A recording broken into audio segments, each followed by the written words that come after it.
কুল্লু নাফসিন যায়িকাতুল মউত। আল্লাহ রব তো ইয়া রব্বে করিম, একদিন তো দুনিয়ার থেকে যেতে হবে, মায়া মমতা সব ছেড়ে তো যেতে হবে, মা বাবাকে ছেড়ে যেতে হবে, স্ত্রী পুত্র স্বামীকে ছেড়ে তো যেতেই হবে, আমার শখের ব্যবসাটা তো ছেড়ে যেতেই হবে। মওলা গো, একদিন তো আমাকে ছেড়ে যেতে হবে।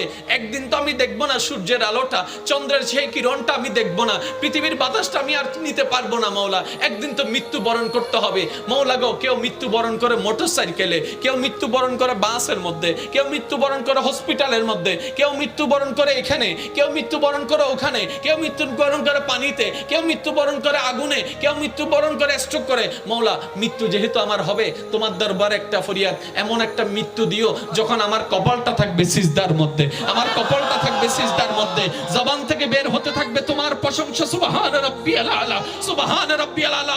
মওলা গো, আমার জীবন সার্থক হয়ে যাবে যদি আমার মৃত্যুটা তোমার কুদরতি কদমে সিজদার মাধ্যমে হয়ে যায়। ভাইরা, নামাজ 5 ওয়াক্ত ফরজ জানে না কে?